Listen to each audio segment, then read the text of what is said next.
exciting weekend for us to find a way to win that game on Saturday. And I think the film yesterday and even watching it Saturday night, I think bared out that it was a game of a lot of ebbs and flows.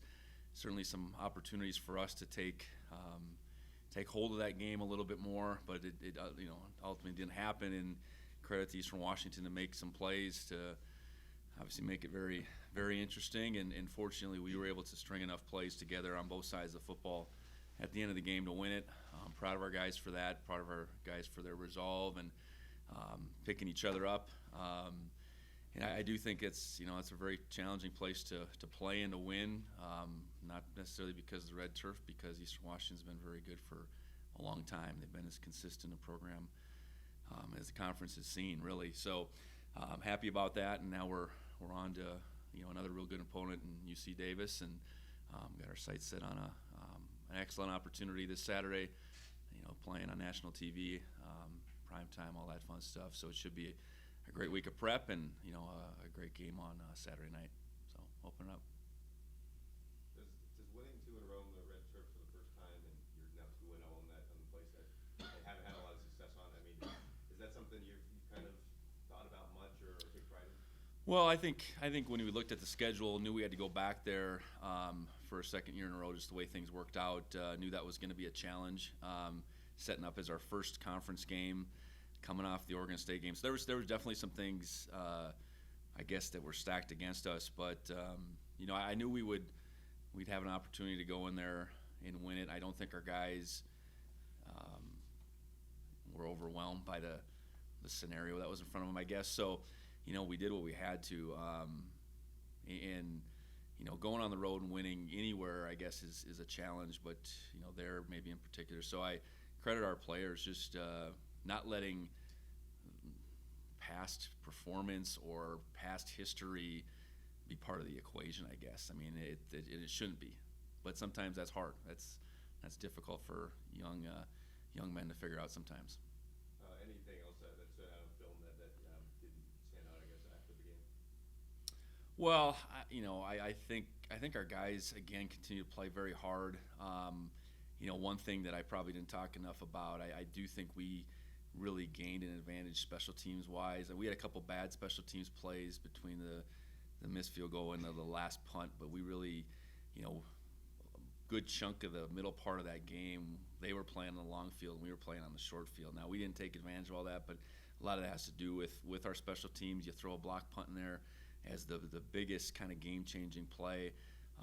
We really negated Chisholm in the return game. I think that was very critical. So, probably not enough credit post game to just, I think, the edge that we gained in special teams. And the missed field goal, obviously you expected 19 yards to go in, but was there a debate or a thought about going for it to do that? Well, my thought process there, I wanted to capitalize on the block punt with some points before the half. We had taken 3 plays and gone about 2.5 yards. We were still had about 2.5 to go. It's easy to say you don't make it. You should have gone for it. I would take the points again in that situation, given the point in time of the game. But it was the 3 preceding plays as much as it was anything that that caused me to make that decision. I know we've talked about this run game a lot, but to get over 300 yards rushing in that environment, especially how big was that to see? Well, it was big, and I know for the first time in a bunch of weeks we did a little bit more traditionally with a running back contributing to that, and it was great to see Elijah step up to that opportunity. I know we spoke to his lack of opportunity at the Oregon State game, and there was a lot of things that went into that were kind of out of his control, and even I think Taylor's control calling plays. So, I really appreciate how he responded. I think we know we can get some mileage out of our quarterbacks. We got a couple plays, I think, with our receivers mixed in, but to get some traditional run game out of from a running back was big, and I think we'll continue to get guys back and healthy, so that should continue to be part of what we expect each week. Yeah, and then looking ahead to this week, is there any, excuse me, is there any different, I guess, prep for a primetime game, or I guess what does that Well, we've played 2 night games to this point, not as late. We did play this late. I know the Weber game was an 8 o'clock plus game last year. The Sam Houston game was a later game. So our guys have at least, gone through. It's really the waiting over the course of a day. We practice in the mornings, so it's flipping our schedule around. All of a sudden, practice at 8 o'clock wouldn't make any sense. 8 o'clock at night, so it'll be dark, and we've played without lights before, in front of the lights, but in the dark, I guess, before. So no, I think it should be a great environment for our guys. I know the weather looks like it's going to be pretty solid all week. I know it's October 1st, so you could probably get just about anything, but it should be in a great environment. It's a great opportunity for our school, for our conference to be be on that stage on ESPNU. And then looking ahead to Davis, I guess what do you see from them? I know Gilliam is kind of a standout running back for them. Yeah, they're to this point, being 1-3, I don't think tells a story. They were right there against South Dakota State with a chance to tie. Last Saturday's game against Weber, that was a back and forth affair. So I do think, as I've seen them, I mean, we haven't played them since I've been here yet, but offensively very diverse, a lot of weapons. Shoot, the quarterback Hastings had 39 completions, I think, to 10 plus different guys. They used their backs out of the backfield really well. Gilliam, is probably as good an offensive player right now as there is in the league. But receivers, tight ends, use the running backs in the pass game quite a bit. And then on defense, I think they've played really good defense to this point. They give you a lot of different looks. Multiple front defense that we haven't seen in a few weeks now. So, an adjustment on that end. We're gonna have to play well to win. There's no denying that, and this will be a great challenge for us. How's Tommy doing? I think he's feeling better. He was out there this morning. So progress from Saturday, and that's what you want to see. It's our hope that he can continue to make progress through the next couple of days, so that next week he's able to be active. And that's still a work in progress. So inactive for sure on Yeah. Saturday then. Yep. Any other injury, Jeff? I mean, Jeff will be back. Jeff was kind of a lingering head injury from the Oregon State game that midweek it was determined that he was going to be out. Lane is practicing this week. I know we got to sort through how effective he can be, but he's full go practicing. So I suspect that he'll be able to contribute. Titan Fleischman is back. What that'll mean for our regular flow, I don't know, but he is back. And otherwise we're sitting pretty good out of that game. And just with Tom's injury, I guess we've seen on film that play again. Did it same takeaway as far as the hit, and would you feel okay with it? Yeah, Tommy's sliding off of the deep safety, which he's clearly 5 yards away from. He's not feeling the pursuit from either side, and I don't know that those guys necessarily had time to react. They more hit helmet to helmet, the two Eastern defenders, but Tommy took the blow from the side, and it's one of those things that's very bang as a quarterback running, or anybody for that matter running in the middle of the field. You got to kind of be aware from all sides, and he wasn't necessarily in that situation, unfortunately, and I hated to see it go down the way it did, but I don't think it's one of those plays that happens so quickly in the game of football that I don't know if it could have been officiated any different or coached any different, anything like that. It's unfortunate. And you've talked about how it's football and injuries happen and things. I guess how much do you keep that in mind and weigh risk, and how much your quarterbacks are getting hit and things like that? How tough is that, I guess? No, it's complicated. I think they're definitely a dynamic part of our offensive scheme.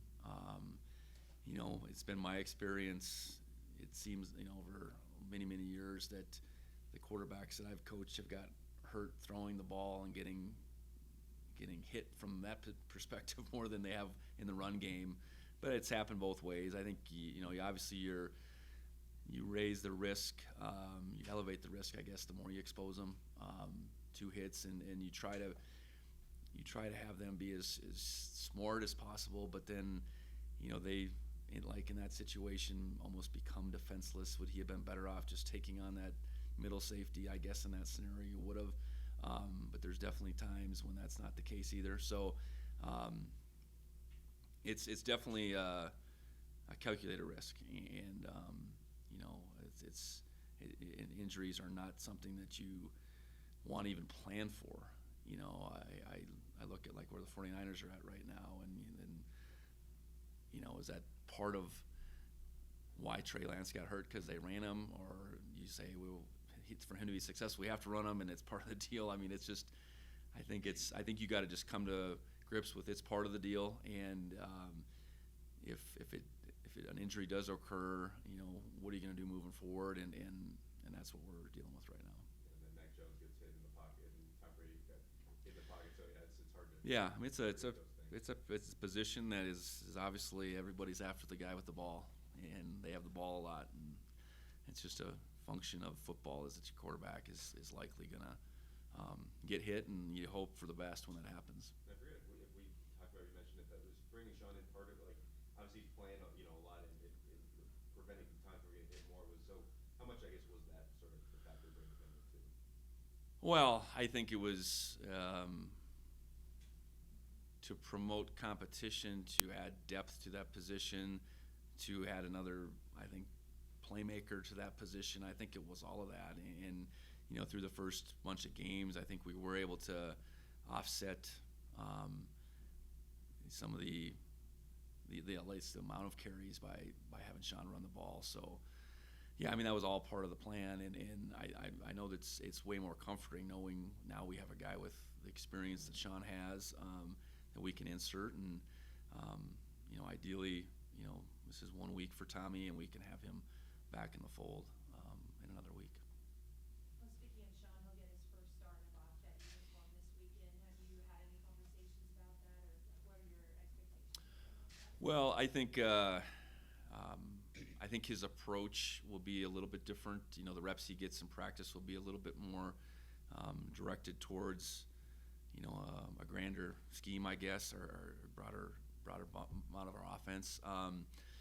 But this is no huge deal for him. He has started many games before, so preparing as a starter is a little bit of a shift, but he's done it before. So I'm excited to see what he can do in that role. And the bigger thing is getting Sean Austin up to speed. Sean hasn't got a lot of reps as we've gone through the fall, so it'll be important that he's at least positioned to be ready to go into the game.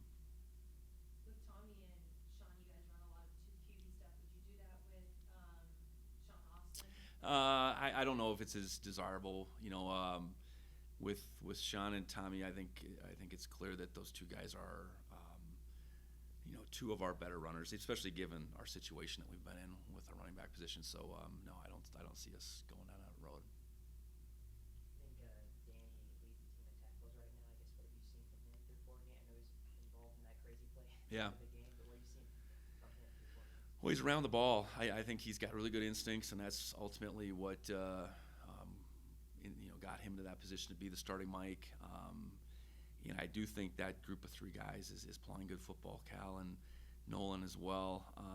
But Danny's taken a big jump from where he was last year. I think when he played last year, he did some things, but it wasn't enough to say he needs to be on the field regularly. And now he's obviously earned that opportunity and has made the most of it so far.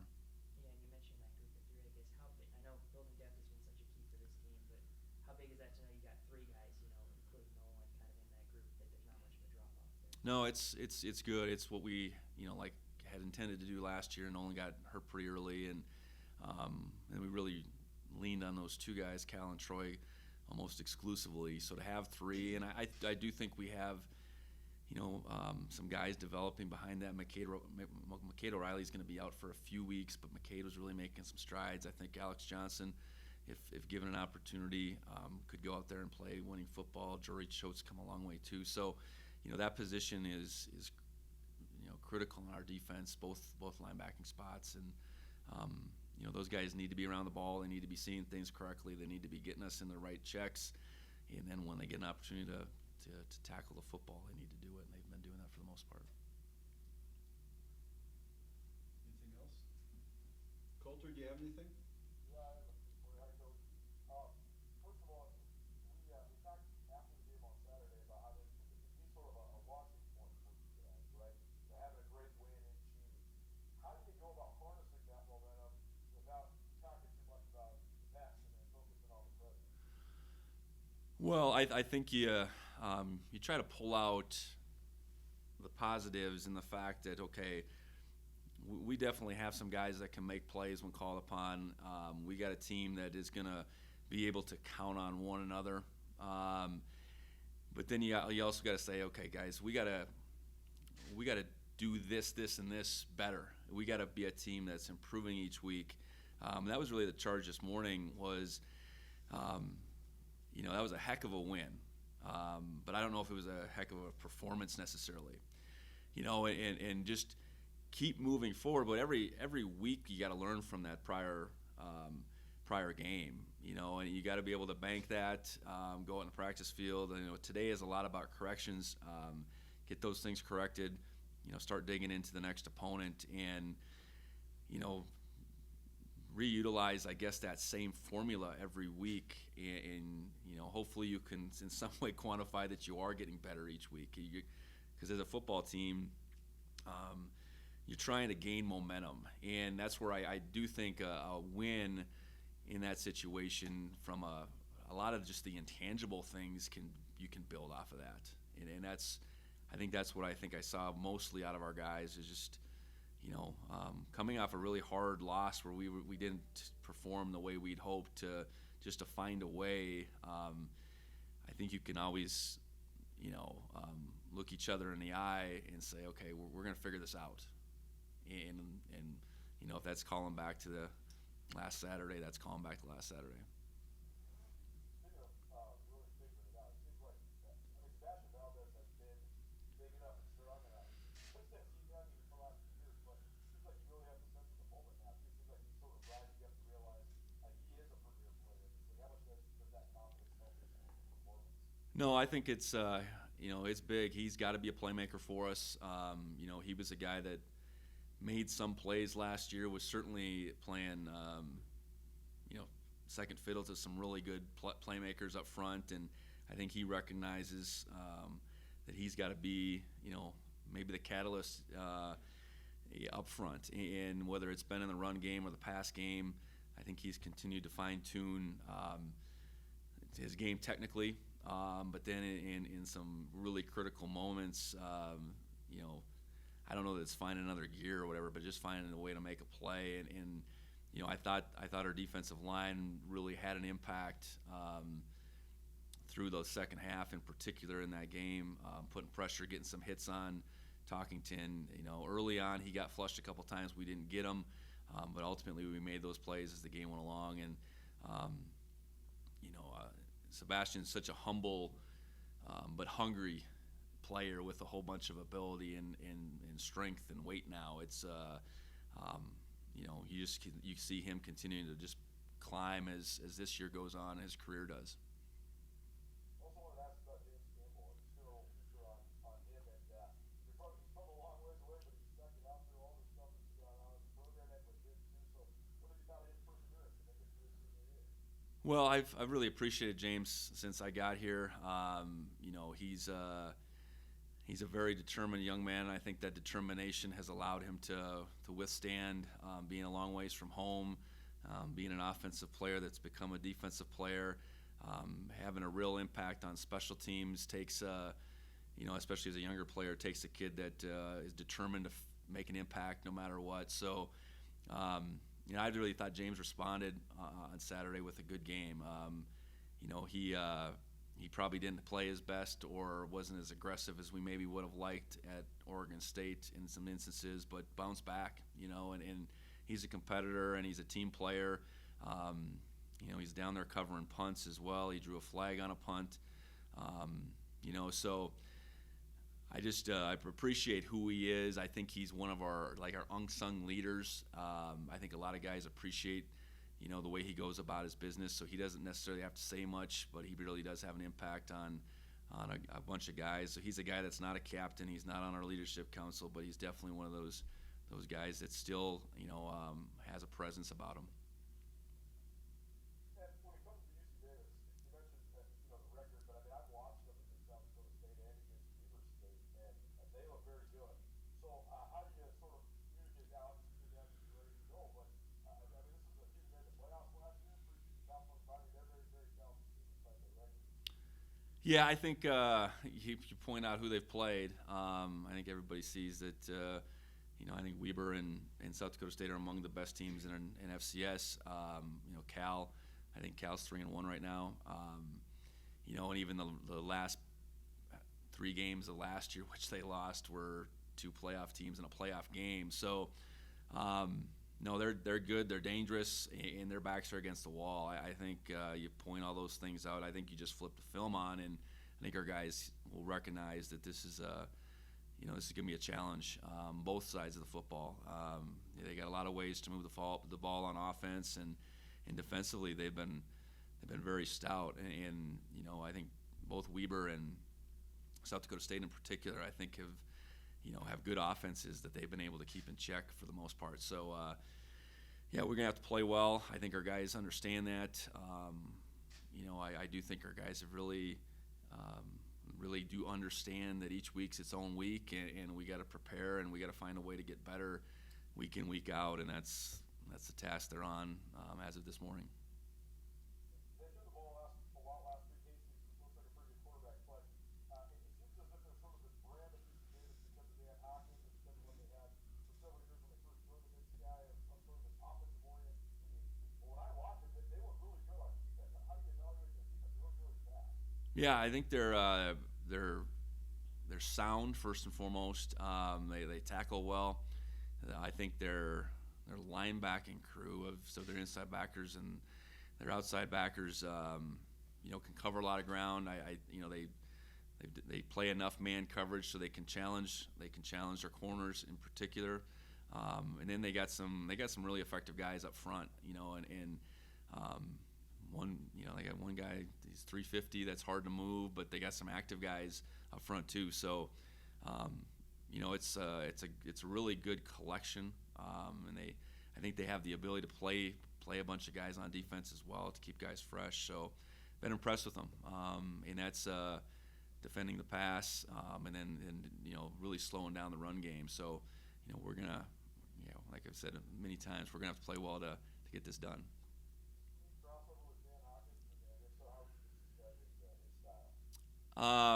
No, I mean outside of our interactions at our different Big Sky activities, whether that's our winter meeting or the kickoff,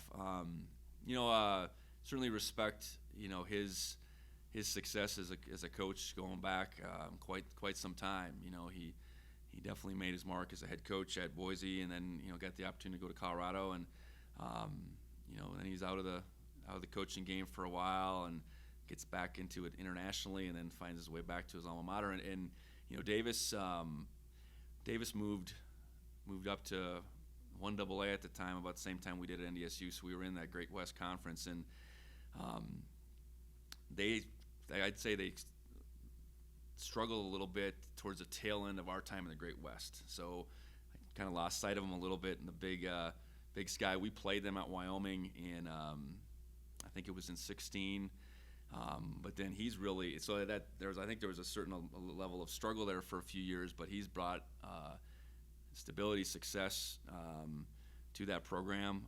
Knows who he is, knows how he wants to do things, and I've really enjoyed getting to know him a little bit. So it'll be good to compete against him for the first time here. Last one for me. Davis had a couple all-league, preseason all-league offensive linemen, and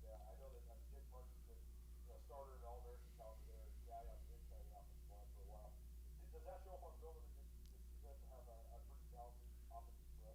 Yeah, they're not the biggest, weight wise, but they're athletic. I think that's what you see. So, with that athletic, they got good length. So they're good both. I think in the things they ask them to do in the run game are more from an athletic perspective, I'd say. But then protect the passer, they're good. So yeah, you throw the ball 59 times for or whatever it was, 57 times, and you're having to pass block a lot, and you're protecting that guy pretty well, and he's got time to throw. So, they've, anytime you're balanced like they are, it does start with an offensive line that can both run and pass block and has athleticism, and you can really ask them to do a lot. So, no, they've been impressive. All good? All right. All right, thanks. Coach?